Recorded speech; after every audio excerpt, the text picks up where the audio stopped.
एक एक करके एक एक करके शिविर के 10 दिन पूरे हुए। शिविर समापन का समय आया। इस महान धर्म यज्ञ की पूर्णाहुति का समय आया। जब काम शुरू किया था तो सबने आत्मसमर्पण किया था। यह बहुत जरूरी था। बिना आत्मसमर्पण किए इस विद्या को अच्छी तरह आजमा के नहीं देख पाते, इसके साथ पूरा पूरा न्याय नहीं कर पाते। इसलिए आत्मसमर्पण आवश्यक था। सबने खूब समर्पित भाव से काम किया। 10 दिन तक भारत की इस पुरानी विद्या को स्वयं आजमा के देख लिया। 10 दिन पूरे हुए। आत्मसमर्पण 10 ही दिन का था। अब हर व्यक्ति आजाद है, स्वतंत्र है, स्वाधीन है। धर्म जब शुद्ध होता है तो वो हमें स्वाधीन बनाता है, पराधीन नहीं। वो हमें स्वतंत्र बनाता है, परतंत्र नहीं। अत्ता ही अत्तनो नाथो, हम स्वयं अपने मालिक बने। 10 दिन कर आजमाने के लिए समर्पण किया था। अब घर जाकर के शांतिपूर्वक चिंतन मनन करके देखेंगे कि भाई जिस विद्या को आजमा के देखा वो विद्या कैसी है, क्या ग्रहण करने लायक है, क्या युक्ति संगत है, क्या तर्क संगत है, क्या बुद्धि संगत है। जो बात हमारी सामान्य बुद्धि को ही उचित न लगे उसे भला कोई समझदार आदमी कैसे स्वीकार करेगा। तो इस कसौटी पर कस कर देखिए, बुद्धि संगत है ना, तर्क संगत है ना। कहीं अंधविश्वास के साथ तो हमें मानने को नहीं कहा जा रहा। ऐसा है तो ही समझदार आदमी उसे स्वीकार करे। लेकिन केवल यही एक कसौटी नहीं होती, एक और भी कसौटी होती है। केवल बुद्धि के तर्क के सहारे हम किसी बात को स्वीकार कर लें तो बुद्धि की अपनी सीमा है, तर्कों की अपनी सीमा है। आज बुद्धि के बल पर, तर्कों के बल पर कोई बात बड़ी संगत लगती है, कल हो सकता है वही असंगत लगने लगे। तो केवल एक कसौटी पर नहीं, एक और कसौटी पर कसे कि जो सीखा है उसे अगर मैं धारण करूं तो क्या सचमुच इसमें मेरा कल्याण समाया हुआ है, क्या सचमुच इसमें मेरा मंगल समाया है। बात कितनी ही तर्क संगत हो पर उससे हमें कोई लाभ नहीं होता, हमारा मंगल नहीं होता, तो हमारे किस काम की। तो इस दूसरी कसौटी पर भी कस कर देखना होगा। और यही नहीं, एक और कसौटी, इसको धारण करने से कहीं अन्य प्राणियों की तो हानि नहीं होती, किसी भी अन्य प्राणी का अमंगल तो नहीं हो जाता। इन तीनों कसौटियों में कस करके देख लिया कि जो बात सीखी है वो युक्ति संगत, बुद्धि संगत, तर्क संगत भी है और इसे धारण करने में मेरा कल्याण भी है, औरों का कल्याण भी है। तब तो समझदार आदमी धारण करेगा ही, स्वीकार करेगा ही, खूब स्वीकार करेगा। और सचमुच समझदार होगा तो केवल बुद्धि के स्तर पर स्वीकार करके नहीं रह जाएगा, केवल श्रद्धा के स्तर पर स्वीकार करके नहीं रह जाएगा, वास्तविकता के स्तर पर स्वीकार करेगा। वास्तविकता के स्तर पर स्वीकार करे तो ही धर्म धर्म होता है, तो ही कह सकते हैं कि धर्म धारण किया और तो ही उसका कल्याणकारी लाभ होता है। केवल सैद्धांतिक स्तर पर स्वीकार कर लें और उसे धारण नहीं करें तो लाभ नहीं मिलेगा। धर्म का ये जो व्यवहारिक पक्ष है, प्रैक्टिकल एस्पेक्ट है, यही मंगलदायी है, लाभ इसी से होता है। यहां 10 दिन रह करके यही सीखा। केवल धर्म का सैद्धांतिक पक्ष ही सीखना होता तो 10 दिनों तक इस धर्म के कारावास में आकर के बंदी बनने की जरूरत नहीं थी। कहीं भी बाहर प्रवचन हो सकते थे, सुन लेते, बात समझ लेते, बुद्धि के स्तर पर कोई पुस्तक पढ़ लेते, कोई शास्त्र पढ़ लेते और समझ लेते बात को। यहां किस लिए आए? 10 दिनों तक धर्म के व्यवहारिक पक्ष को सीखने के लिए आए, इसके प्रैक्टिकल एस्पेक्ट को कैसे प्रैक्टिस किया जाए। कैसे शील का पालन किया जाए, सचमुच शील का पालन करना है, कोई उपदेश की बात नहीं। 10 दिन किया ना। सचमुच मन को वश में करना है, कोई उपदेश की बात नहीं। उपदेश तो बहुत सुनते थे, अपने मन के मालिक बनो, मन के गुलाम मत बनो। मन के गुलाम रहोगे तो बहुत दुखी रहोगे, मालिक बन जाओगे तो दुख से छुटकारा हो जाएगा। तो उपदेशों की बात थी, अच्छी बात थी, पर कैसे मालिक बने ये तो कभी सीखा भी नहीं। तो एक मौका मिला कि कैसे अपने मन के मालिक बने। 10 ही दिन में मालिक बनने लगे ना। या तो वो हमें नचाया करता था, अब हम उसे नचाते हैं। यहाँ जा तो यहाँ जा, अब सिर पे जा, अब कंधे पे जा, अब हाथ पे जा, अब पाँव पे जा, जहाँ जहाँ उसे कहीं वहाँ उसे जाना पड़े। तो हमारा गुलाम होने लगा ना, होने लगा, जरा जरा सा होने लगा। पर बात पलटी, या तो हम गुलाम थे, वो गुलाम होने लगा। तो ये प्रैक्टिस के तब हुआ ना। और भी उपदेश तो बहुत सुनते थे, मन को निर्मल करो, मन को निर्मल रखो, वीतराग बनो, वीत द्वेष बनो, वीत मोह बनो, अनासक्त बनो। उपदेश तो सुनते ही थे। कैसे बने तो किसी ने सिखाया नहीं। कैसे बने इसका हमने स्वयं भी कभी अभ्यास किया नहीं। बात बड़ी अच्छी लगती है कि राग होगा, द्वेष होगा तो दुखियारे ही रहेंगे, गांठें बांधेंगे, तनाव ही पैदा करेंगे, सुख कहाँ से आएगा, शांति कहाँ से आएगी। आसक्त रहेंगे तो तनाव ही रहेगा, गांठें ही बांधेंगे, शांति कहाँ से आएगी, सुख कहाँ से आएगा। बात तो बड़ी ठीक है, धर्म की बात तो यही होती है। लेकिन कैसे बने अनासक्त, कैसे राग का बंधन तोड़ें, राग का स्वभाव तोड़ें, कैसे द्वेष का स्वभाव तोड़ें, और वो भी केवल ऊपरी ऊपरी मानस तक नहीं, अंतर मन की गहराइयों तक, जहाँ उसका स्वभाव हो गया है। प्रतिक्षण या तो राग पैदा करता है या द्वेष पैदा करता है, ऐसा उसका स्वभाव हो गया है। उस स्वभाव को कैसे तोड़ें। 10 दिनों तक ये काम करके देखा ना। 10 दिन सुबह 4, साढ़े 4 से रात को 9, साढ़े 9 बजे तक धर्म के व्यवहारिक पक्ष का ही प्रैक्टिस की, व्यवहारिक पक्ष का ही अभ्यास किया। हर रोज शाम को घंटे 1.5 घंटे धर्म चर्चा होती थी, होनी आवश्यक थी। क्योंकि धर्म के गंगा के पास लोग आते हैं, भिन्न भिन्न परंपरा के लोग आते हैं, भिन्न भिन्न संप्रदायों के लोग आते हैं, भिन्न भिन्न मान्यताओं के, दार्शनिक मान्यताओं के लोग आते हैं। तो मन में कुछ उलझन रहती है, ये ठीक है, ये हमारा ठीक है, ये कैसा है, ये बात तो उसमें आई नहीं, हमारी अमुक बात तो आई नहीं, हमारी अमुक बात तो आई नहीं। इस तरह की शंकाएं होनी स्वाभाविक है। आखिर अपनी अपनी मान्यताओं के बहुत मोटे मोटे लेप लगा कर आता है हर व्यक्ति। अब शंका बनी रहेगी तो काम कैसे करेगा, बार बार उलझन रहेगी। तो इस उलझन को दूर करने के लिए, इस मार्ग के प्रति कोई शंका हो तो उसको दूर करने के लिए हर शाम का प्रवचन, धर्म का प्रवचन, जो काम कर रहे हैं उसका स्पष्टीकरण करने के लिए किस तरह करें, ऐसा ही क्यों करें और किसी प्रकार क्यों नहीं करें, ये बात स्पष्ट होनी चाहिए तो काम ठीक से करेंगे। बस इसीलिए हर शाम को धर्म चर्चा हुआ करती थी। किसी संप्रदाय विशेष की महत्ता स्थापित करने के लिए नहीं तो धर्म नहीं होता, किसी दार्शनिक मान्यता विशेष की महत्ता स्थापित करने के लिए नहीं तो धर्म नहीं होता। ये साधना किस प्रकार की है। जो सार्वजनीन धर्म है, सार्वदेशिक धर्म है, सार्वकालिक धर्म है, जो सनातन धर्म है,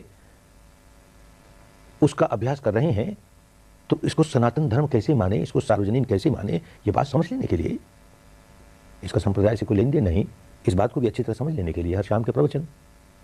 प्रवचन तो धर्म के व्यवहारिक पक्ष के स्पष्टीकरण के लिए। लेकिन जहां कहीं धर्म के व्यवहारिक पक्ष का स्पष्टीकरण हो वहां कोई ना कोई सिद्धांत की बात आई जाती है, सैद्धांतिक पक्ष भी उजागर होता है। सैद्धांतिक पक्ष जहां उजागर होता है, होता तो इसलिए है कि व्यवहारिक पक्ष अधिक स्पष्ट हो जाए, थ्योरी प्रैक्टिस को स्पष्ट करने के लिए।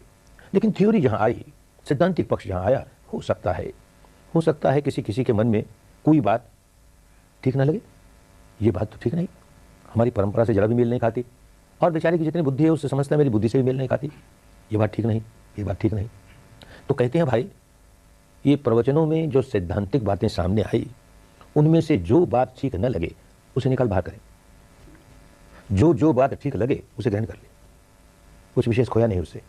आगे जाकर के रास्ते पर चलते चलते चलते जिसको निकाल बाहर किया था वो समझ में आ जाए कि ये भी बड़ी कल्याणकारी बात है, तब स्वीकार कर लेना। इतने न स्वीकार करो, जितने जितने स्वीकार करने योग्य लगे उतने उतने स्वीकार करो, न लगे उसे निकाल बाहर करो। लेकिन जो व्यवहारिक पक्ष है उसमें बाहर निकालने के लिए कुछ नहीं। क्या निकालोगे, क्या है व्यवहारिक पक्ष? शील सदाचार का जीवन जीना है। आप किसी परंपरा का व्यक्ति हो, किसी संप्रदाय का हो, किसी दार्शनिक मान्यता को मानने वाला हो, इसमें क्या विरोध करेगा? शील सदाचार का जीवन जीना तो सबके लिए कल्याणकारी है ही। और क्या है व्यवहारिक पक्ष? अपने मन को वश में करो। कौन विरोध करेगा? कौन सी परंपरा कहेगी कि नहीं मन को वश में मत करो? सारी परंपरा कहेगी मन को वश में करो। और मन को वश में करने का जो साधन लिया, वो भी सांस का लिया, किसी संप्रदाय का नहीं लिया। सार्वजनीन साधन है, सांस के सहारे सारे, सांस तो सबका एक सा, उसी के सहारे सारे सारे मन को एकाग्र करना सीखा। क्या विरोध करेगा कोई? और अपनी प्रज्ञा जगा करके अंतर मन की गहराइयों तक विकार निकालने का काम, ये व्यवहारिक पक्ष का एक अंग। कोई क्या विरोध करेगा? मन के विकार निकालना, इसे कौन बुरा कहेगा? अंतर मन की गहराइयों से विकार निकाल देना कौन बुरा कहेगा? और वो भी ऐसे आलंबन से जो सार्वजनीन है। शरीर पर संवेदना तो सबको होती है, बस उसी संवेदना के सारे सारे सारे मन के विकारों को निकालने का काम किया। तो ये शील, ये समाधि, ये प्रज्ञा, यही धर्म का व्यवहारिक पक्ष है, प्रैक्टिकल एस्पेक्ट है। इसमें कुछ नहीं छोड़ना, इसमें छोड़ेंगे तो लाभ से वंचित रह जाएंगे। लेकिन जो सैद्धांतिक पक्ष है उसमें कोई बात छोड़ दी, आगे जाके स्वीकार कर लेंगे। वैसे कहने वाले ने तो बड़े प्यार से सैद्धांतिक पक्ष की बात भी बड़े प्यार से कही कि अरे इसे समझ लेगा तो बड़ा कल्याण हो जाएगा, बड़ा मंगल हो जाएगा। ये जो व्यवहारिक पक्ष है इसमें आगे बढ़ने में बहुत बड़ा उत्साह जागेगा, प्रेरणा जागेगी, इसी भाव से कहा। लेकिन कोई बात नहीं ठीक लगे तो क्या करे? निकाल बाहर करे। जैसे कोई माँ बड़े प्यार से अपने बच्चे के लिए खीर बनाए और उसे खीर परोसे, बहुत बढ़िया उटाया हुआ दूध, बहुत बढ़िया बासमती चावल, मीठा मेवा, और उससे बढ़कर के उसका प्यार। बहुत बढ़िया खीर बना के परोसी बच्चे को, बच्चा सिर हिलाता है, मैं नहीं लूँगा। अरे क्यों भाई, बहुत स्वादिष्ट है, लेना। मैं नहीं लेता। क्या हो गया? मेरे पात्र में नहीं है ना। उसको अपना पात्र ज़्यादा प्यारा है, खीर नहीं, मेरे पात्र में होनी चाहिए। क्या पात्र होता है ये! भिन्न भिन्न संप्रदायों की अपनी अपनी जो शब्दावली होती है, बड़ी आसक्ति हो जाती है उससे। हर महापुरुष जब आता है संसार में तो देखता है चारों ओर लोग कितने दुखियारे हैं, कितने दुखियारे हैं। तो बड़े प्यार से इन दुखियारे लोगों को, इन रोगी लोगों को धर्म की औषधि बांटता है, धर्म का आहार देता है ताकि ये दुखों के बाहर निकल जाएं। तो जब धर्म की बात समझाता है तो भाषा का ही प्रयोग करना पड़ेगा। तो उस समाज की, उस समय की जो जनता की भाषा होगी उसी में समझाएगा ताकि लोग उसे समझें। धीरे धीरे समय बीतता जाता है, जो समझाया गया उसको धारण करना तो छोड़ दिया, लेकिन शब्द बड़े प्यारे लगे, बस शब्दों से चिपका हो गया। जिस किसी महापुरुष की परंपरा के लोग, वो उस महापुरुष की वाणी को यही सत्य है, यही ठीक है, ऐसा चिपकाव पैदा कर लेते हैं। बात चाहे वही हो। अगर कोई कहे कि मैं तुम्हें पंचशील पालन करना सिखाऊंगा, तो जो जो लोग बौद्ध परंपरा के हैं उनका मन बड़ा खुश होगा, अरे हमारा धर्म सिखाया जा रहा है। और यूं कह दे कि मैं तुम्हें अणुव्रत सिखाऊंगा, तो जो जो जैन संप्रदाय के हैं बड़े खुश होंगे, अरे क्या कहना, हमारा जैन धर्म सिखाया जा रहा है। और ये कह दे कि यम नियम सिखाए जा रहे हैं, तो जो हिंदू संप्रदाय के होंगे बड़े खुश होंगे, हमारा ही धर्म सिखाया जा रहा है। कोई कह दे 10 कमांडमेंट सिखा रहे हैं, तो जो क्रिश्चियन परंपरा के होंगे, उस संप्रदाय के होंगे, कहेंगे हमारा ही धर्म सिखाया जा रहा है। पालन कोई नहीं करता, न कोई पंचशील वाला पंचशील का पालन करता है, न अनुव्रत वाला अनुव्रत का पालन करता है, न यम नियम वाला यम नियम का पालन करता है, न 10 कमांडमेंट्स वाला 10 कमांडमेंट का पालन करता है। फिर भी इन शब्दों के साथ कितना गहरा चिपकाओ, कितना गहरा चिपकाओ। तो ये पात्र, मेरे पात्र में खीर हो तो खाऊं। बेचारी माँ क्या करे, उसे तो बच्चे को खीर खिलानी है ना, क्या करे। अच्छा तेरे पात्र में खा ले, तेरी शब्दावली इस्तेमाल करता हूं, तो खा तो सही धर्म की खीर को। तेरे पात्र में दे दिया, फिर बच्चा सिर हिलाता है, नहीं मैं नहीं खाता। अरे अब तो तेरा पात्र, तेरी शब्दावली, अब तो खा। नहीं, क्या हो गया? इसमें काला काला कंकर पड़ा है। माँ कहती है काला कंकर नहीं है रे, ये इलायची दाना है, इसका अपना स्वाद है, तू खा तो सही। मैं नहीं खाता, ये तो काला कंकर है, ये तो काला कंकर है। बेचारी माँ क्या करे, यही तो कहेगी ना, अच्छा जिसे काला कंकर समझता है उसे निकाल बाहर कर, बाकी तो खा। जिस दिन समझ में आ जाएगा कि इसका भी अपना स्वाद है, उस दिन खा लेना उसे, अब उसे निकाल, बाकी तो खा। बावला बच्चा हो, सारी खीर फेंक दे, इसमें काला कंकर था, इसमें काला कंकर था, अपनी ही हानि करेगा। ऐसे ही धर्म के क्षेत्र में आए हो, शुद्ध धर्म के क्षेत्र में आए हो, जहाँ सिद्धांतों की बात सुनी, वहाँ कोई बात काले कंकर जैसी लगे तो उसे निकालो, बाकी तो खाओ। ये बात सिद्धांतिक पक्ष की। व्यवहारिक पक्ष में तो निकालने को कुछ है ही नहीं। शील है, समाधि है, प्रज्ञा है, शील है, समाधि है, प्रज्ञा है। धर्म बड़ा परिपूर्ण होता है। व्यवहारिक पक्ष वाला धर्म बड़ा परिपूर्ण होता है, उसमें और कुछ जोड़ने की जरूरत नहीं होती, बड़ा परिशुद्ध होता है, उसमें से कुछ निकालने की जरूरत नहीं होती। तो ये व्यवहारिक पक्ष है और वही हमारे लिए प्रमुख है। पश्चिम देशों में एक कहानी चलती है, कोई एक युवा प्रोफेसर, बहुत पढ़ा लिखा, अपने नाम के पीछे वर्णमाला की बहुत से अक्षर लगाए हुए एक जहाज में यात्रा कर रहा, जीवन का अनुभव नहीं है, अभी पढ़ा लिखा बहुत। उसी जहाज में अनेक नाविक लोग, उनमें से एक नाविक, एक खलासी, बूढ़ा खलासी, बिल्कुल अनपढ़, वो कभी कभी प्रोफेसर साहब के केबिन में चला जाए और उनकी बातें सुने। अरे इतना विद्वान, इतना पंडित, अवाक रह के सुनता रह जाए। एक दिन बहुत सी बातें सुन के जाने लगा तो प्रोफेसर ने पूछ लिया, अरे बूढ़े, तूने जियोलॉजी पढ़ी है? वो क्या होती है महाराज? हमने तो नाम ही नहीं सुना। अरे इस धरती का एक शास्त्र होता है, तूने पढ़ा है वो? महाराज मेरे लिए तो काला अक्षर भैंस बराबर, न कोई स्कूल गया, न कोई कॉलेज गया, न लिखना है न पढ़ना है, मैं क्या पढ़ता। अरे बूढ़े, तूने अपनी 1/4 जिंदगी बर्बाद कर दी। बूढ़ा बड़ा दुखी, बड़ा उदास, इतना बड़ा विद्वान कहता है तो सचमुच मैंने अपनी 1/4 जिंदगी बर्बाद कर दी। दूसरे दिन फिर बहुत से पांडित्यपूर्ण बातें होने के बाद फिर प्रोफेसर साहब ने पूछ लिया, अरे बूढ़े, तूने ओशनोलॉजी पढ़ी है? वो क्या होती है महाराज? अरे इस समुद्र का भी एक शास्त्र होता है, पढ़ा तूने? कहा ना महाराज, कुछ नहीं पढ़ा। अरे मूर्ख कहीं के, तूने अपनी आधी जिंदगी चौपट कर दी। बड़ा उदास, आधी जिंदगी चौपट कर दी हमने। तीसरे दिन फिर पूछ लिया, अरे बूढ़े, तूने मीटियोरोलॉजी पढ़ी है? वो क्या होती है महाराज? ये तो बड़ा अजीब सा नाम है। अरे इस ऋतु का, हवा का, पानी का, मौसम का, इसका भी एक शास्त्र होता है, पढ़ा? कहा ना महाराज, कुछ नहीं पढ़ा। अरे बूढ़े, तूने अपनी 3/4 जिंदगी बर्बाद कर दी। जिस धरती पर रहता है उसका शास्त्र नहीं पढ़ा, जिस समुद्र में रोज यात्रा करता है उसका शास्त्र नहीं पढ़ा, जिस हवा, पानी, मौसम, ऋतु से रोज तेरा वास्ता पड़ता है उसका भी शास्त्र नहीं पढ़ा। बड़ा निकम्मा आदमी, 3/4 जिंदगी बर्बाद कर दी। बूढ़ा बड़ा उदास, 3/4 जिंदगी हमने बर्बाद कर दी। दूसरे दिन बूढ़े की बारी आई, भागा भागा आया, प्रोफेसर साहब आपने स्विमोलॉजी पढ़ी? वो क्या होता है? आपने तैरना सीखा कि नहीं? नहीं भाई, मैंने तो तैरना नहीं सीखा। तो प्रोफेसर साहब, आपने अपनी सारी जिंदगी बर्बाद कर दी। इस जहाज को टक्कर लग गई है और ये डूबने ही वाला है। वो सामने तट दिखाई देता है, किनारा दिखाई देता है। जिनको जिनको तैरना आता है वो तो पहुंच जाएंगे, जिनको नहीं तैरना आता वो तो डूब के मरेंगे ही। महाराज, आपने तो अपनी सारी जिंदगी खराब कर दी। अरे दुनिया भर की लॉजी पढ़ लेंगे और स्विमोलॉजी नहीं पढ़ेंगे तो ये सारी लॉजियां क्या काम आई रे? तरना है ना, भव सागर को पार करके तैरना है ना, दुख सागर को पार करके तैरना है ना। और तैरना जाने नहीं, तैरने का भी शास्त्र ही पढ़े, पाँव नहीं रखें पानी में। अरे कैसा पागलपन छाया हुआ। धर्म धारण करना नहीं सीखेंगे, धर्म की बातें खूब करेंगे, सिद्धांतों की बातें खूब करेंगे, तर्क खूब करेंगे, शास्त्र खूब पढ़ेंगे, कैसे धारण करेंगे नहीं सीखेंगे तो क्या मिलने वाला है? धर्म तो धारण करने के लिए होता है। बहुत ठंड लगती हो और खूंटी पर कोट टंगा हो और बड़ बड़ की बातें करे, ठंड के मारे तो धूज रहा है, कांप रहा है, मेरे पास इतना बढ़िया कोट है, ऐसे वुस्टेड वूल का बना हुआ, इतना गर्म, इतना बढ़िया, क्या काम आए रे? पहनता नहीं ना उसको खूंटी पर टांग रखा है ना। ऐसे ही धर्म पुस्तकों में है ना, तो धारण तो नहीं करता ना, तेरे क्या काम आए रे? जब तक धारण न करें तब तक धर्म जरा सा भी कल्याण नहीं करता। हमारा कल्याण उसी दिन शुरू होता है जिस दिन धर्म धारण करने का कदम उठाना शुरू करते हैं। यहाँ 10 दिन रहकर यही किया, बुद्धि विलास के लिए नहीं आए, वाणी विलास के लिए नहीं आए, किसी सिद्धांत को ऊंचा सिद्ध करने के लिए नहीं आए, किसी सिद्धांत को नीचा सिद्ध करने के लिए नहीं आए, धारण करने आए। 10 दिन में कितना काम करते? बहुत थोड़ा समय होता है। एक नन्हा सा कदम उठा, जो कुछ किया 10 दिन में उसका अवमूल्यन नहीं कर रहा, डिवैल्यूएशन नहीं कर रहा। बहुत कीमती है ये भी, पर साथ साथ ये भी समझना चाहिए कि बहुत लंबा मार्ग है। अभी तो पहला कदम उठाया है, बहुत लंबा मार्ग है, पर भाई ये पहला कदम ही कितना कीमती है रे। जिस व्यक्ति ने सही दिशा में सही मार्ग पर पहला कदम उठा लिया, उससे ये आशा की जा सकती है कि वो दूसरा भी उठाएगा, तीसरा भी उठाएगा, यूं कदम कदम चलते चलते अंतिम लक्ष्य तक पहुंच जाएगा। जिस बेचारे ने जीवन भर पहला कदम ही नहीं उठाया, मुक्ति के मार्ग पर चलने का पहला कदम ही नहीं उठाया, उससे कैसे आशा की जाए कि वो मुक्त हो जाएगा? तो इस माने में बहुत मूल्यवान, लेकिन साथ साथ ये भी कि पहला ही कदम है, काम बहुत करना है, अभी बहुत लंबी यात्रा है।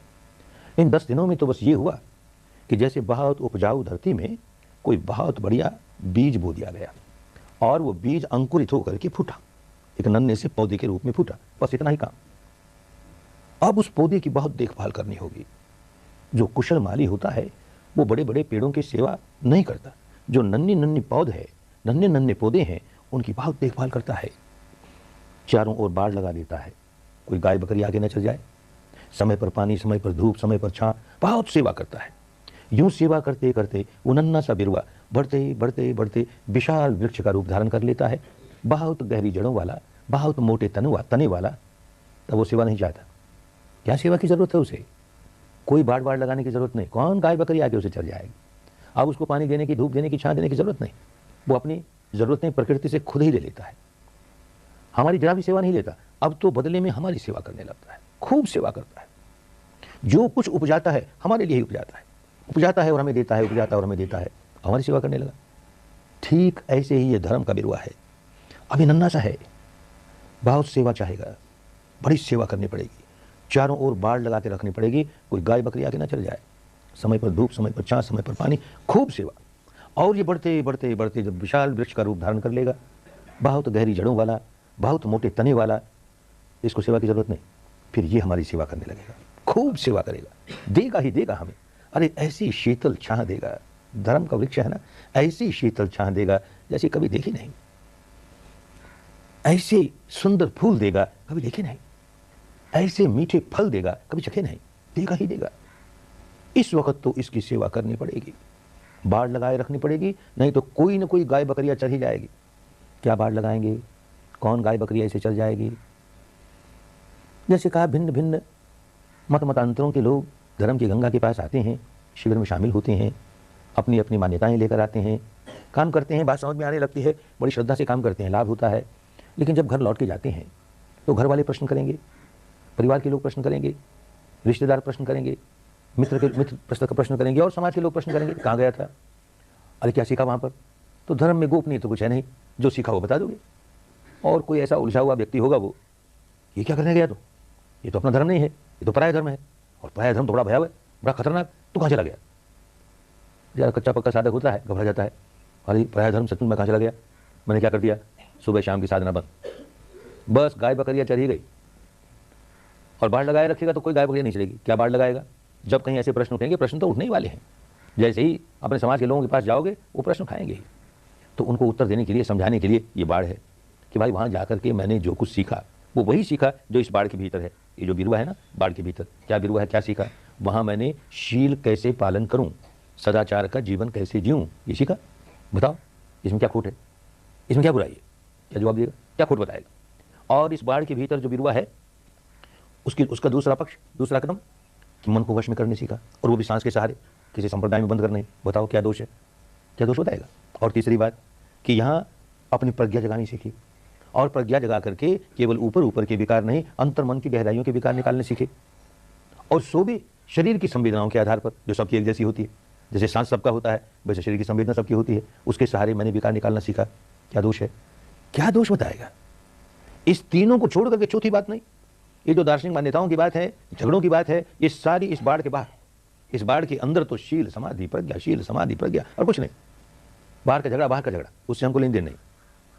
क्या विरोध करेगा, कोई विरोध नहीं करेगा तो बस बच गया अपना बिरुआ, कोई गाय बकरियां नहीं खाएगी, काम में लगे रहेंगे। और फिर रोज इसको पानी देना पड़ेगा, रोज सींचना पड़ेगा। कैसे सींचोगे, रोज सुबह शाम एक एक घंटे साधना करनी ही होगी। ये छूट जाएगा तो सींचना बंद हो जाएगा, तो ये बिरुआ मुरझा जाएगा, सूख जाएगा, बढ़ेगा नहीं, फल कैसे देगा। सुबह शाम एक घंटे अनिवार्य बात है।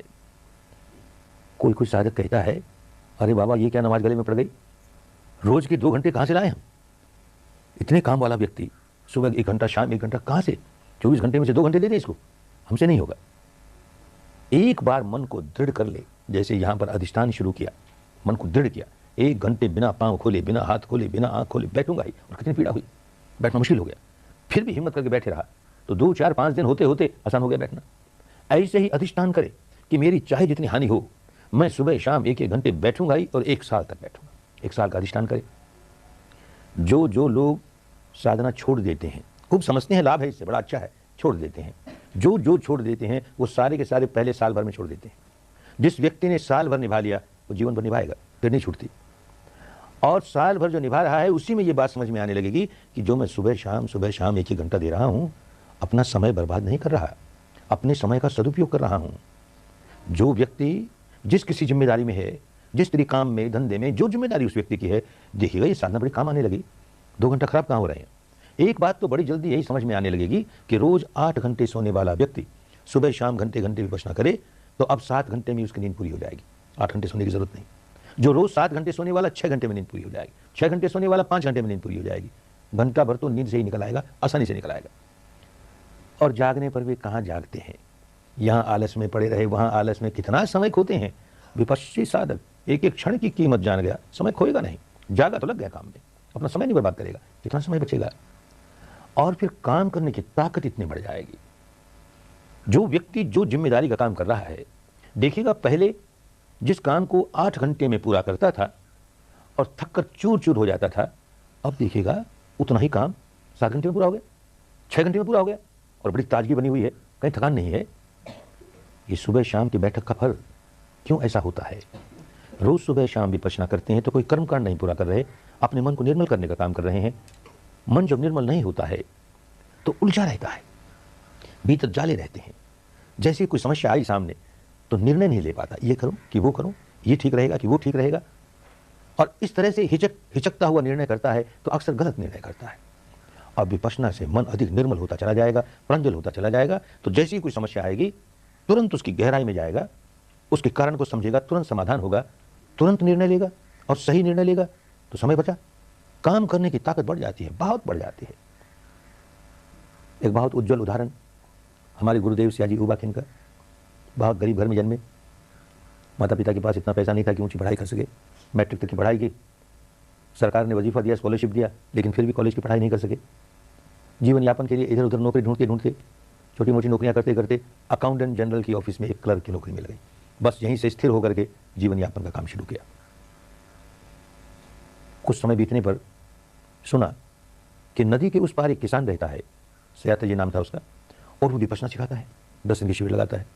जिस व्यक्ति के भीतर किसी भी जन्म का विपश्यना का बीज पड़ा हुआ होगा और वो शब्द सुन ले विपश्यना, कहाँ नहीं आएगा, उसके भीतर यूं लगेगा ये तो मेरे लिए है, ये तो मुझे करना ही है, ये तो करना ही है। अब वो भीतर से संवेग जागा, धर्म संवेग जागा, मुझे इस 10 दिन के शिविर में जाना ही है। लेकिन जानता था बड़े अफसर जो हैं छुट्टी देंगे नहीं 10 दिन की, फिर भी बड़ी हिम्मत करके उनसे कहता हमको 10 दिन की छुट्टी। उन्होंने कहा नहीं, अभी बजट का समय है, अकाउंटेंट जनरल के ऑफिस में इतना काम है, नहीं छुट्टी मिले। सोचता है जाना तो है ही। उन्होंने धमकी दी कि नौकरी से निकाल दिए जाओगे। अरे भले निकाल दिया जाए, हमें तो जाना ही है। चले गए और 10 ही दिन में इतना कुछ प्राप्त किया। अनेक जन्मों की पुण्य पारमी वाला व्यक्ति, उसे आगे बढ़ते हुए क्या देर लगती है, 10 ही दिन में आया, लौट करके ऑफिस गया तो इसी आशंका से गया कि नौकरी की छुट्टी होगी। अरे छुट्टी होगी क्या करें, इतना बड़ा रतन मिल गया हमें।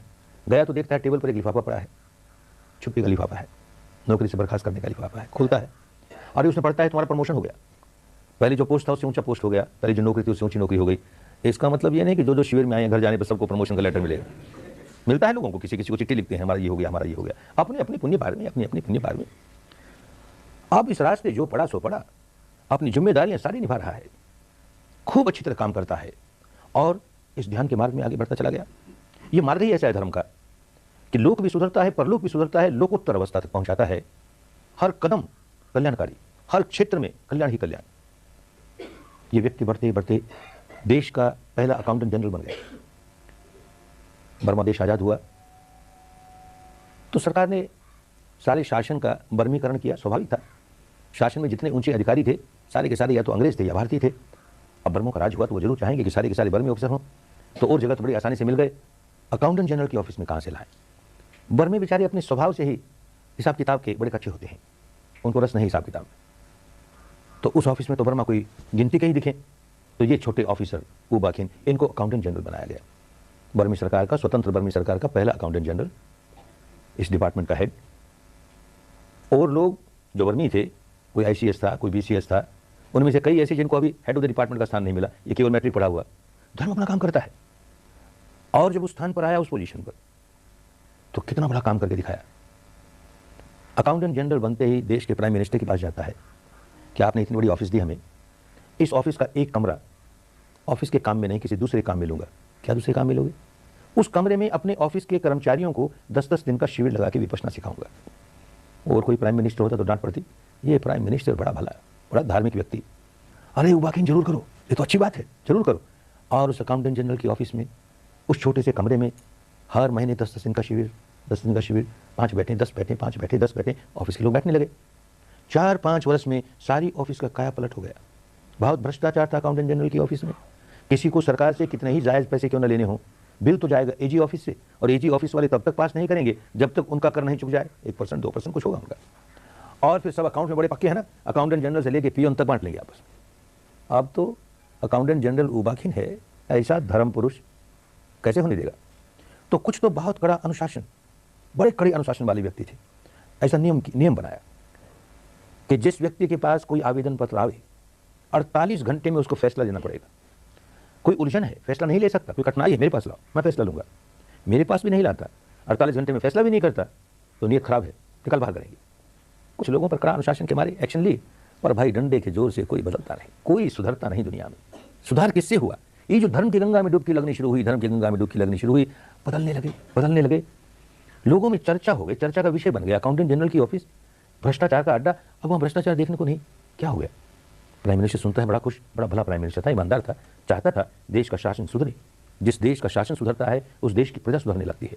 देश का शासन सुधरे तो बुलाता है उबाखिन को, अरे भाई देख ऐसा ही भ्रष्टाचार, इससे ज़्यादा भ्रष्टाचार अमुक विभाग में है, उसे जरा देखना, मैं तो सरकारी नौकर हूँ, वहाँ हमारा तबादला कर दो, उसको संभालेंगे। नहीं, वहाँ ट्रांसफर कर देंगे तो इसकी लुटिया फिर डूब जाएगी, इसको भी संभालो उसको भी दे, इसको भी संभालो उसको भी दे। एक बार में ये व्यक्ति, कभी ऐसा भी हुआ कि एक बार में 4 विभाग का अध्यक्ष है, एक डिपार्टमेंट का हेड होकर के ईमानदारी से काम करे और वहाँ के लोग सारे भ्रष्टाचार वाले हों, उनके भ्रष्टाचार दूर करे। कितना कठिन होता है, जो बेचारे भुक्तभोगी हैं वही जानते हैं, इतना कठिन होता है। 4 विभाग में काम कर रहा है। ये सब इसलिए बताते हैं कि काम करने की ताकत कितनी बढ़ जाती है, कितनी बढ़ जाती है। उनके बारे में ये प्रसिद्ध था कि जिस किसी विभाग में जाएंगे और टेबल पर जो केस आए, उसके पास जितने फाइल आए, जब वापस जाएंगे उस विभाग से 2 घंटा काम करेंगे, 4 घंटा काम करेंगे, क्योंकि और विभागों में जाना है, जब वापस जाएंगे टेबल पर एक फाइल नहीं बचेगा, सारी फाइलों पर डिसीजन दे दिया। क्यों ताकत बढ़ती है? चित्त इतना निर्मल, मन इतना शांत, इतनी समता, इतना संतुलन, प्रॉब्लम नहीं, कोई समस्या नहीं, सारी समस्याओं का समाधान इतनी जल्दी, बड़ा क्विक डिसीजन और बड़ा राइट डिसीजन, सही डिसीजन होता है। काम करने की ताकत बहुत बढ़ती है, बड़े अच्छे परिणाम ऐसे लोग तैयार किए कि कार्य क्षमता भी बढ़ाई उनकी और ईमानदारी भी बढ़ाई उनकी, देश के शासन में बहुत बड़ा योगदान उसको सुधारने में।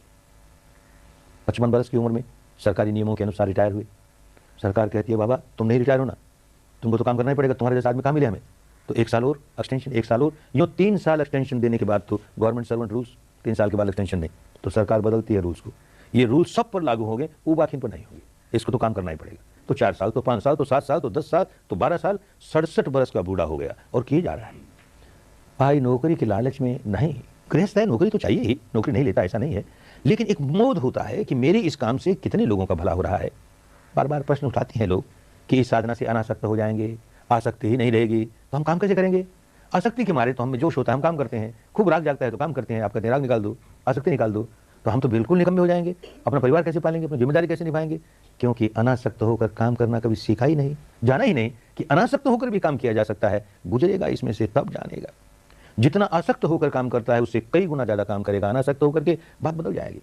आसक्त होकर काम करता है तो अहम भाव प्रमुख है मेरे लिए, और जहां अहम भाव का जीवन जीता है, आत्म केंद्रित जीवन जीता है, भीतर से बड़ा तनाव आता है, काम तो करता है, इस तनाव के साथ करता है, इस खिंचाव के साथ करता है, इस पीड़ा के साथ करता है, वही काम अब आत्मभाव नहीं है। अरे मेरा भला तो है ही, औरों का भी देख कितना भला, मेरे इस काम से देख औरों का भी कितना भला। जहां ये हुआ कि स्व केंद्रित जीवन टूटा, अब तो जरा भी तनाव का नामो निशान नहीं, बड़ी सुख शांति के साथ काम कर रहा है। बहुत ताकत बढ़ती है काम करने की। ऐसी बात केवल एक उबाखिन में हो जाती तो कहते न जाने कुछ चमत्कार होगा। भाई हमने अपने अनुभव से भी जाना, काम करने की ताकत बहुत बढ़ती है। हमने अनेक साधकों की बात भी सुनी, पत्र आते ही रहते हैं, कोई मिलता है तो कहता है कि ये विपश्यना क्या मिल गई, हमारी तो काम करने की ताकत बहुत बढ़ गई, अब देखो हमने अपना काम बढ़ा लिया और उसमें देखो इसका सफलता मिलने लगी। ऐसा होता ही है। लौकिक क्षेत्र में भी लाभ, परलौकिक क्षेत्र में भी लाभ, और लोकोत्तर अवस्था तक पहुंचाने वाला मार्ग धर्म तो हर कदम पर कल्याण करने वाला, मंगल करने वाला। तो घबराए नहीं, साल भर तक ये दृढ़ निश्चय कि सुबह शाम घंटे घंटे बैठूंगा ही, चाहे जो कुछ हो जाए, कुछ नहीं खोगे, लाभ ही होगा। साल भर इस अधिष्ठान को पूरा कर लिया, इसके बाद तो जिस दिन नहीं बैठ पाओगे उस दिन मन में होगा, जैसे रोज नहाने वाला व्यक्ति एक दिन नहीं नहा पाए तो बड़ी बड़ी बेचैनी सी होती है, आज नहाया नहीं। रोज भोजन करने वाला 2 वक्त भोजन न करे तो बेचैनी सी। ऐसे ही साधना करने वाला साधना नहीं करेगा, उसके मन में बेचैनी हो गया, साधना नहीं किया, फिर तो स्वभाव हो जाएगा, जीवन का एक अंग हो जाएगा, जीवनचर्या का एक भाग हो जाएगा, कुछ नहीं करना पड़ेगा। ये साल भर तो मन को मजबूत करके काम करना ही होगा, सुबह शाम 1-1 घंटे। और इसके अतिरिक्त जब रात को सोने के लिए बिस्तर पर लेटेंगे तो आंख बंद करके लेटे लेटे जहां कहीं शरीर में कोई संवेदना मिल रही है, अनित्य विधिवत सिर से पांव तक, पांव से सिर तक जाने की जरूरत नहीं, क्योंकि सोने के लिए लेटे हैं, नींद आ रही है, आनी चाहिए, बस 5 मिनट देख लिया, अनिच्चा, नींद आ गई, सो गए, बड़ी अच्छी बात। सुबह जाग होते ही पहला काम पहला काम शरीर में संवेदना कहाँ है, संवेदना को जानते जानते सोएंगे, संवेदना को जानते जानते जागेंगे, अरे बड़ा मंगल होता है, बहुत लाभ होता है। ये जो हमने संवेदना को जानने का काम शुरू कर दिया सोने के पहले, तो सो कौन गया, चेतन चित्त सो गया। अचेतन को तो लगा दिया इस काम में, अब इसी काम में लगा, नीचा नीचा नीचा, रिएक्ट मत कर, प्रतिक्रिया मत कर, बस देखे जा प्रतिक्रिया, अरे बहुत बड़ा काम हो जाता है। तो ये सोने के पहले का 5 मिनट और जागते ही 5 मिनट, ये भी अनिवार्य। और एक वो अनिवार्य नहीं, जहाँ जहाँ संभव हो, जिस नगर में, जिस गांव में, जिस मोहल्ले में, जिस गली में एक से ज़्यादा विपश्ची साधक रहते हों, तो वो मिल करके हफ्ते में एक बार कोई ऐसा स्थान निश्चित कर लें, कोई समय निश्चित कर लें, उसमें साथ बैठ करके 1 घंटा विपश्यना करें। ये सामूहिक साधना बहुत लाभ पहुंचाती है। संभव हो वहीं करें, है ही नहीं, कोई साथी नहीं है तो क्या करें, अगर हो तो इसका लाभ लेना चाहिए। सप्ताह भर में कोई ऐसा तूफान आया जिस तूफान की वजह से मन ने समता खो दी, संतुलन खो दिया, अब विपश्यना की आनापानी नहीं होती, मन टिकता ही नहीं जरा सा। 10-15 भाई बहनों के साथ, गुरु भाई गुरु बहनों के साथ बैठ करके 1 घंटा ध्यान किया, न जाने उनमें से किसकी साधना बहुत तेज हो रही है, बहुत अच्छी हो रही है। और साधना अच्छी होती है तो अपने भीतर ही तरंगे नहीं जागती, बाहर फैलती है, तो सारे वातावरण में धर्म की तरंगे, बस उसका लाभ मिला, अपनी बैटरी भी चार्ज हो गई, फिर सप्ताह भर खूब अच्छा काम होने लगा। कमजोरी आई, सबके साथ बैठे, फिर अपनी बैटरी चार्ज हो गई। ये सामूहिक साधना बहुत कल्याणकारी होती है, लेकिन जहाँ जहाँ संभव हो, जहाँ पर लोग हों और अब सामूहिक साधना वहाँ नहीं हो रही है, वहाँ प्रयत्न करके सामूहिक साधना का कोई आयोजन करें। और इसके बाद फिर अनिवार्य साल में एक बार, कम से कम एक बार साल में 10 दिन अपने भीतर धर्म की गंगा में डुबकी लगानी ही है। जिसको सचमुच धर्म में पकना है, जिसको सचमुच इस रास्ते आगे बढ़ना है, ये अनिवार्य है। जैसे आदमी साल में 10-15 दिन छुट्टियां मनाने चला जाता है, पहाड़ों पर चला जाता है, समुद्र तट पर चला जाता है, अरे अब अपना पहाड़ भीतर ही है, समुद्र तट भीतर ही है, 10 दिन बस डुबकी लगाओ भीतर, और बाहर निकलोगे तो इतने फ्रेश होकर निकलोगे, इतनी ताजगी के साथ सारे साल भर चाहे सो मुसीबत है उसको सामना करने की ताकत आ जाएगी। ये बहुत आवश्यक है। ऐसे किसी शिविर में आए, किसी साधना स्थल पर आए, अच्छी बात, उसके वातावरण का, उसके वायुमंडल का, उसके धर्म की तरंगों का लाभ मिलेगा। नहीं आ सके, चिंता की बात नहीं, धर्म को स्वाधीन बनना सिखाता है। अपना स्वयं शिविर लगाएं, खुद ही अपना शिविर लगाएं। कोई एक स्थान, एक कमरा कहीं एकांत मिल जाए, अपने आप को बाहर की दुनिया से काट लिया, और उस कमरे में है बस इतनी सुविधा हो कि कोई व्यक्ति सुबह और दोपहर का भोजन ला के दे दे, बाकी दुनिया से बिल्कुल काट लिया। और सारी बात तो जानी हुई है, ठीक इसी प्रकार काम करना है। 3 रत्नों की शरण लेंगे, 8 शील लेंगे, धर्म को समर्पित हो जाएंगे और काम शुरू कर देंगे।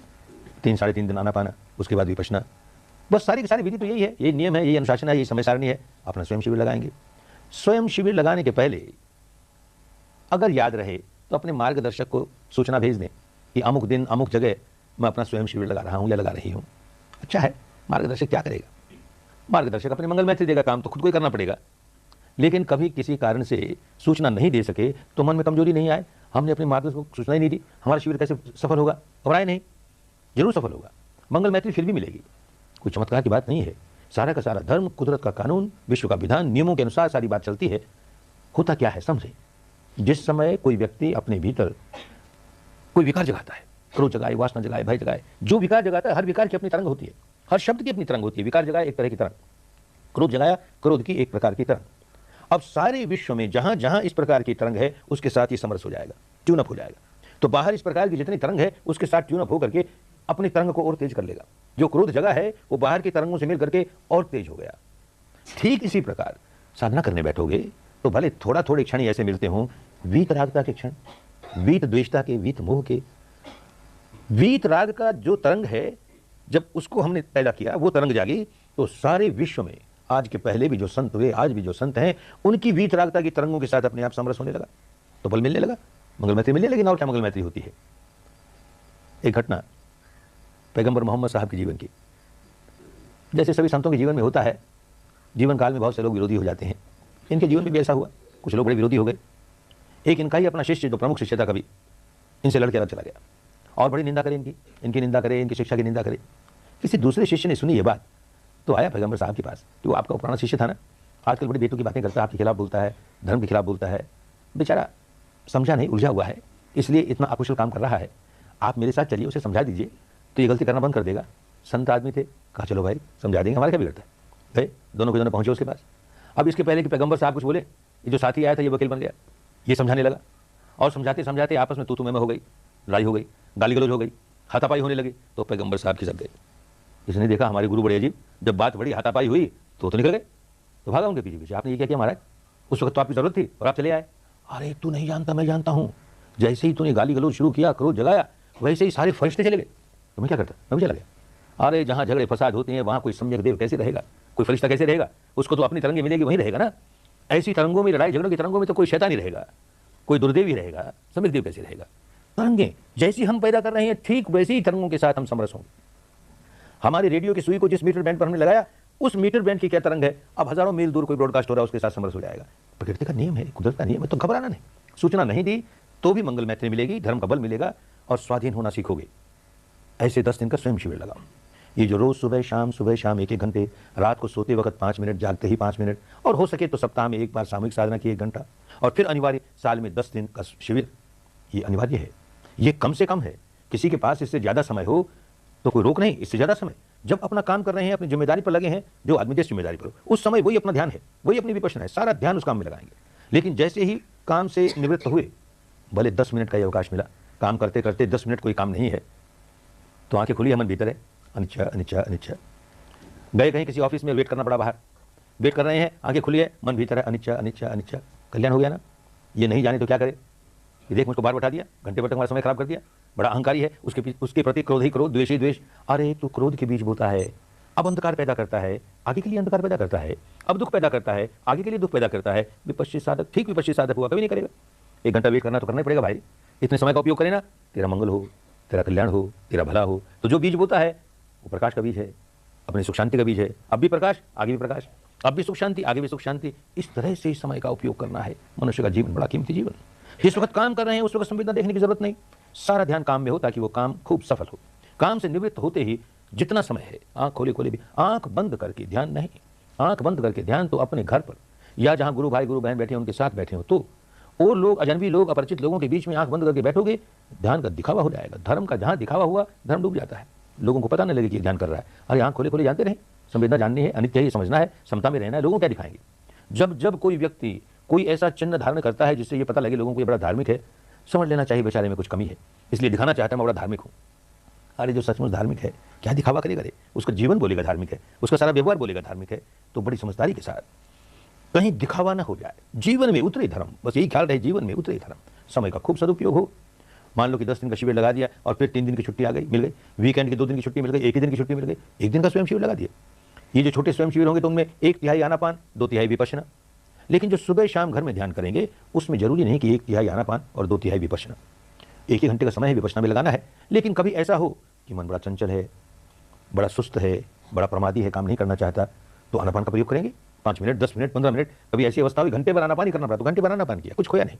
मन को स्थिर करने के लिए आनापान का जहां जहां आवश्यकता हो वहां वहां उसका उपयोग करेंगे, जितनी जितनी देर आवश्यकता हो उतनी उतनी देर उपयोग करेंगे, बाकी तो विपश्यना ही विपश्यना। और विपश्यना करते हुए फिर ख्याल रखेंगे, ये बार बार कहता हूं, एक बार फिर कहूं कि कहीं संवेदनाओं का खेल न खेलने लगना। धारा प्रवाह आई और खुशियों से नाचने लगे, धारा प्रवाह खत्म हुई और स्थूल संवेदना आई कि उदासी में डूब गए, तो भाई और कुछ कर रहे हो, विपश्यना बिल्कुल नहीं कर रहे। जो लाभ विपश्यना से मिलने वाला है वो जरा भी नहीं मिलेगा। जो आया उसी के प्रति समता भाव, अनित्य है, जो आया अनित्य है। अरे दुखद आया है तो इसका उपयोग करेंगे।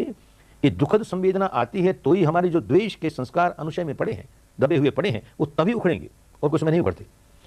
उसका लाभ उठा रहे हैं ना, हमारे दबे हुए संस्कारों को, देश के संस्कारों को निकालने में इसका उपयोग कर रहे हैं ना, इस दुखद संवेदना का। सुखद संवेदना आई तो उसका उपयोग करेंगे कि वो अनुशय जो राग का है और बड़ी गहराई में दबा हुआ है अनुशय है, उसको बाहर निकलने का मौका मिलेगा। जब जब सुखद संवेदना आएगी, बाहर आएगा, निकलेगा, उदीर्णा होगी, निर्जरा होगी, कल्याण हो गया ना। तो ये आए कि वो आए, अपना क्या बिगड़ा, अपना कल्याण करने के लिए आया। अपना कल्याण इसी बात में है कि समता में रहे। ये विपश्यना का गुर, ये इसका राज, ये इसका रहस्य।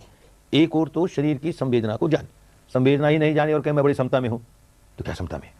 तो ऊपर ऊपर की समता, दिखावे की समता। संवेदना होनी जरूरी, संवेदना है और हम नहीं प्रतिक्रिया कर रहे, बस ये 2 बात, संवेदना को जानना भी है और प्रतिक्रिया भी नहीं करनी है। और फिर दूसरी बड़ी बात, ये जो सुबह शाम की बैठक है, मैकेनिकल ना हो जाए, यंत्रवत ना हो जाए। ये सजगता बनी रहे। संवेदना को क्यों जान रहा हूं, संवेदना को जान रहा हूं तो अनित्य बोध जग रहा है कि नहीं, अनित्य बोध के सहारे समता जग रही है कि नहीं। मैकेनिकल हो जाएगा फिर कर्मकांड बन जाएगा। जब जब देखो मैकेनिकल होने लगा, यंत्रवत होने लगा, तो सिर से पांव तक, पांव से सिर तक चलते थे, बदल दो, जरा यूं चलना शुरू कर दो, यूं चलना, किसी तरह से जरा परिवर्तन ले आओ, सजगता आ जाएगी। धीमे चलते थे तेज चलने लगो, तेज चलते थे धीमे चलने लगो, कुछ नहीं हो तो थोड़ी देर आनापान करना शुरू कर दो। यंत्रवत नहीं बन जाए, नहीं तो लाभ नहीं होगा। खूब सजग और खूब समझदारी के साथ विपश्यना करेंगे, लाभ आएगा ही। फिर अपने को जांचते रहेंगे कि ये जो सुबह शाम साधना कर रहा हूं उससे मेरे जीवन में क्या लाभ आया। वैसी ही परिस्थितियां पहले आती थी, अब आई, क्या फर्क पड़ा। खुद जांचेंगे अपने आप को, दूसरा क्या जांचेगा। कई बार तो ऐसे होता है कि कोई भाई की अपना स्वप्न है, वो चाहता है कि हम उसके लिए ये कर दें, जो कि अनुचित है, लेकिन उसका अपना स्वप्न है। और हम शिविर से गए और फिर उसका जैसा वो चाहता है वैसा काम करते नहीं तो उसको बड़ा बुरा लगेगा। क्या सीख के आया शिविर में जाकर के, क्या सीख लिया तुमने शिविर में जाकर के, क्या फर्क पड़ गया तुम्हें, वैसा कर वो तो अपने चश्मे से देखता है ना, तो उससे घबराएंगे नहीं। अपने को जांचेंगे सचमुच फर्क पड़ा कि नहीं, पहले जितना व्याकुल हो जाया करता था उसमें कुछ कमी आई कि नहीं, पहले जितना संतुलन खो देता था उसमें कुछ कमी आई कि नहीं, खुद जांचेंगे, खूब मालूम होने लगेगा। खुद जांचने पर फर्क आ रहा है, सुधार हो रहा है तो हम साधना ठीक कर रहे हैं। हम साधना कर रहे हैं, सुधार कुछ नहीं हो रहा तो कुछ गड़बड़ है भाई, हम ठीक से नहीं कर रहे। तो अपने मार्गदर्शन से मिलें, उसे पत्र से पूछें और सुधार करें। फर्क आना ही चाहिए। जीवन में फर्क नहीं आ रहा है तो और किसी तरह का भले कर्मकांड होगा, विपश्यना नहीं है। विपश्यना से ऐसा हो नहीं सकता कि विपश्यना करे भी जैसे करनी चाहिए वैसे करे और जीवन में सुधार नहीं हो। सुधार होगा ही, प्रत्यक्ष होगा, आंखों के सामने होगा। ये जो इतना बड़ा रत्न मिला है इसे खूब संभाल के रखना है, संभाल के ही नहीं रखना है, इसका संवर्धन करना है, संवर्धन करना है। एक कहानी चलती है अपने यहाँ, इन 10 दिनों में बहुत कहानियाँ सुनाई ना, जैसे सुनाने वालों को भी कहानी सुनाने का व्यसन लग गया और सुनने वालों को भी थोड़ा थोड़ा व्यसन लग गया। तो जाते जाते एक कहानी और कहती, एक कहानी चलती है अपने यहाँ। एक बूढ़ा बहुत धनवान व्यक्ति बुढ़ापे में विधुर हो गया। विधुर हो गया माने घर वाली स्वर्ग से धार गई और अपने यहाँ तो घर वाली वही गृह लक्ष्मी, घर में जो अन्न धन भंडार उसकी चाबियाँ तो उसके पास रहे। अब वो तो चली गई, ये चाबियों का गुच्छा किसको दे? संयुक्त परिवार है, 4 पुत्र हैं तो 4 बहुएं हैं, चारों को तो दे नहीं सकता। तो चारों को बुला के कहता है ये चाबी का गुच्छा उसको मिलेगा, मैं परीक्षा लूँगा, उसको मिलेगा जो परीक्षा में सबसे अव्वल नंबर, ऊंचे नंबर लेकर आएगी। क्या परीक्षा लूँगा? तो ये 5 दाने, ये 5 दाने अनाज के, ये 5 दाने अनाज के, चारों को 5-5 दाने दे दिए और कहा 4 बरस के बाद आऊँगा, जो इन 5 दानों को संभाल के रखेगी उसको चाबी का गुच्छा। अरे जो 5 दाने अनाज के नहीं संभाल सकती वो इतना बड़ा अन्न धन भंडार कैसे संभालेगी? बस यही परीक्षा हमारी। बूढ़ा चला गया। बड़ी बहू ने सोचा ये बूढ़ा सठिया गया, कोई बात हुई है 5 दाने, अरे 4 बरस तक भेजा खराब हो जाएगा, याद करते करते फेंकना, वो आएगा तो अपने भंडार घर से दूसरे 5 दाने लेके दे दूंगी, ले तेरे 5 दाने, बात खत्म हो जाएगी। फेंक दिए उसने। दूसरे ने सोचा कि बात तो ठीक है, 4 बरस तक इनकी चिंता करना समझदारी की बात नहीं, लेकिन बूढ़ा बड़ा अनुभवी है, बड़ा घाघ है, उसको जीवन भर का अनुभव है, कौन जाने इन्हीं 5 दानों में कोई करामात हो, कोई चमत्कार हो। 4 बरस के बाद आएगा तो कहेगा खा ले, और खाते ही तो पुत्रवती भव, सौभाग्यवती भव, न जाने क्या क्या भव हो जाएगा, तो अभी क्यों ना खा लो। वो आएगा तो दूसरे 5 दाने दे दूंगी, खा गई। तीसरी को तो चाबी का गुच्छा दिखे, चाबी का गुच्छा चाहिए, तो अपने पूजा के कमरे में एक चांदी के डब्बे में 5 दाने रख करके रोज सुबह शाम जैसे अपने देवताओं को जाके संभाल ले, वैसे चाबी इन 5 दानों को भी संभाल ले। 4 बरस तक खूब पहरेदारी की। चौथे ने 5 दाने लिए, घर के पिछवाड़े की जमीन साफ की, 5 दाने बो दिए, समय पाकर 5 पौधे निकल आए, एक एक पौधे में 100 दाने आ गए। अगली मौसम 500 के 500 बो दिए, अगली मौसम कितनी आई वो बो दिए। अरे 4 बरस में तो मणों अनाज हो गया, टनों अनाज हो गया, गोदाम भर गए। बूढ़ा आया, सबने अपने अपने राम कहानी कह सुनाई। चौथे ने कहा महाराज आपके 5 दाने इतने बढ़ गए, गोदाम भर गए, मजदूर लाइए और उठाइए वहाँ से। बूढ़ा कहा ये बेटी काम की, इसने संभाल के ही नहीं रखा, इसने संवर्धन किया। तो इस बूढ़े ने भी 5 दाने धर्म के दिए हैं, संभाल के ही नहीं रखना, खूब संवर्धन करना, खूब संवर्धन करना। और हम तो ये चाबियों का गुच्छा भी अपने पास नहीं ले जाते, हर एक के पास छोड़ के जाते हैं, सबके पास अपना अपना चाबी का गुच्छा। धर्म में खूब पको और खोलो दरवाजा, स्वर्गीय सुख का दरवाजा भीतर खोलो, खूब पको ब्राह्मी आनंद का दरवाजा भीतर खोलो, खूब पको निर्वाणिक परम सुख का दरवाजा भीतर खोलो। चाबी अपने ही हाथ में है। खूब पको धर्म में, खूब पको धर्म में, बड़ा मंगल है, बड़ा कल्याण है, बड़े भाग्य से, बड़े पुण्य से प्राप्त होता है धन। शिविर समाप्त करने के पहले एक बात और कहनी है, और वो बात ऐसी है कि उसे कहे बिना चूकता नहीं। उसमें मेरा अपना स्वार्थ समाया हुआ। आखिर बनिए के घर में जन्माना, थोड़ी तो स्वार्थ की बू रही जाती है। क्या स्वार्थ है मेरा? क्या है? एक परंपरा है अपने यहाँ, एक मान्यता है अपने यहाँ कि किसी गुरु के पास कोई विद्या सीखो, कोई विद्या सीखो, लौकिक हो, पारलौकिक हो, लोकोत्तर हो, ऐसी विद्या सीखो, और उस गुरु को यथोचित गुरु दक्षिणा नहीं दो तो विद्या फलवती नहीं होगी, बलवती नहीं होगी। ये परंपरा मुझे बड़ी अच्छी लगती है। दक्षिणा चाहिए ना। शिविर में आने वाला हर व्यक्ति कोरा नहीं जाता, कुछ ना कुछ दान दे के जाता है, अपनी पुण्य पारमी बढ़ाने के लिए देके जाता है, पर वो दान तो आगे आने वाले जो साधक हैं उनके लिए, उनके भोजन के लिए, उनके निवास के लिए, उनकी सुविधाओं के लिए। गुरु को क्या मिला? मोटे गुरु को भी दक्षिणा चाहिए और मोटी दक्षिणा चाहिए। इस परंपरा में क्या मोटी दक्षिणा होती है? ये जो सुबह शाम घंटे विपश्यना करोगे और उसके बाद 5-10 मिनट अपना पुण्य बांटोगे, वितरण करोगे, मंगल मैत्री करोगे, तो हो सकता है याद कर लो, मैं भी याद करो, कोई फर्क नहीं पड़ता। जब कहोगे मेरे पुण्य में सब भागीदार हों, सबका मंगल हो, सारे प्राणी सुखी हों, अरे सारे प्राणियों में ये भी एक प्राणी है, तो मंगल मैत्री दौड़ी हुई आएगी हमारी ओर। ये दक्षिणा देनी भूल जाओगे। सुबह शाम ये दक्षिणा नहीं दोगे तो भाई ये विद्या बलवती नहीं होगी, और बलवती नहीं होगी तो फलवती नहीं होगी। सुबह शाम खूब मन लगाकर काम करें और फिर जीवन में उतारें। बड़ा मंगलकारी धर्म है, बड़ा कल्याणकारी धर्म है। अपने मंगल के लिए किसी पर एहसान नहीं कर रहे, रतन मिला है, संभाल के रखेंगे, संवर्धन करेंगे, अपने भले के लिए, अपने कल्याण के लिए, अपनी स्वस्थ मुक्ति के लिए, अरे अनेकों के भले के लिए, अनेकों के कल्याण के लिए। जैसे जैसे धर्म में पकते जाओगे देखोगे कि औरों के कल्याण में सहायक बन गए, औरों के कल्याण में सहायक बन गए। ऐसा होने ही लगता है। खूब पको, खूब पको, धर्म जागे, खूब फैले, खूब लोकमंगल हो, खूब लोकमंगल हो। शिविर समाप्त करने के पहले थोड़ी देर मंगल मैत्री का अभ्यास करें। Before we close our 10 days Dhamma seminar, better practice मिथ्या भावना फॉर ए फ्यू मिनट्स। इन 10 दिनों में जो पुण्य अर्जित किया है और असीम पुण्य अर्जित किया है इन 10 दिनों में, उसका वितरण करें। सारे प्राणी मेरे इस पुण्य में भागीदार हों, सबका मंगल हो, सबका कल्याण हो। Better share the merits that you acquired during these 10 days with all beings. You acquired enormous merits. Better share with all beings. May all beings share my merits. May all beings be happy, be peaceful, be liberated.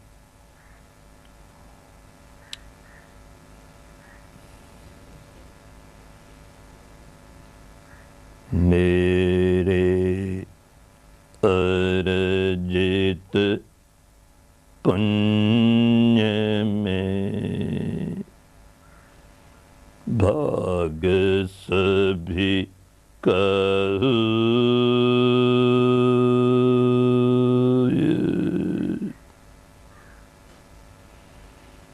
इस मंगलमय धर्म का लाभ सभी को।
सर्वेषु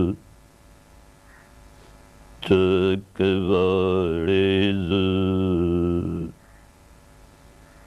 यः देवा च ब्रह्मणा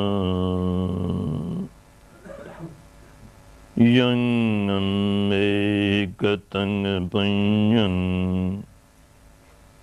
सर्वसम्पत्तिसाधकम् सर्वेदं अनुमोदयित्वा समंग साजने रतः प्रमाद रहितोऽन्तु हर काजु विजयद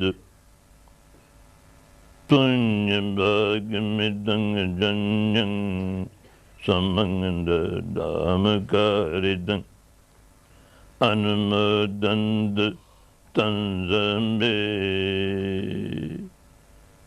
मेदिनी चरुसके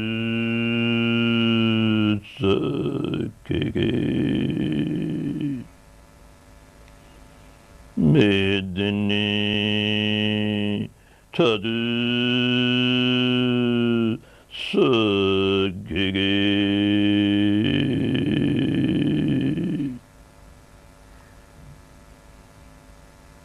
मैं करता सबको क्षमा, करें मुझे सबको ये मेरे तो सब मित्र हैं,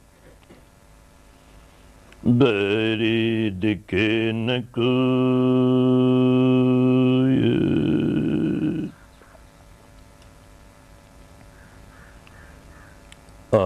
pardon. I pardon. I pardon all those who might have hurt or harmed me, knowingly or unknowingly, intentionally or unintentionally, by their deeds of body, speech, or mind. I seek pardon. Seek pardon. Seek pardon from all those whom I might have hurt or harmed, knowingly or unknowingly, intentionally or unintentionally, by my deeds of body, speech, or mind. All are my friends. None is my enemy. All are my friends. None is my enemy.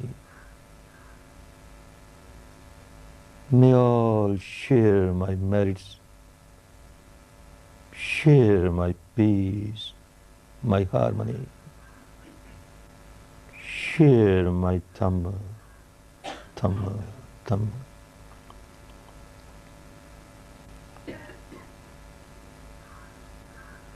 May all be happy, be peaceful, be liberated, liberated, liberated.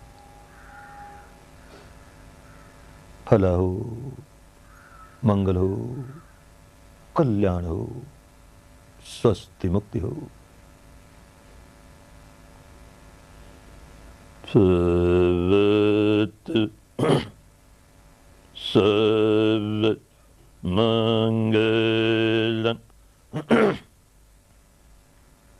भवतु सर्व मंगलम् भवतु सर्व मंगलम्।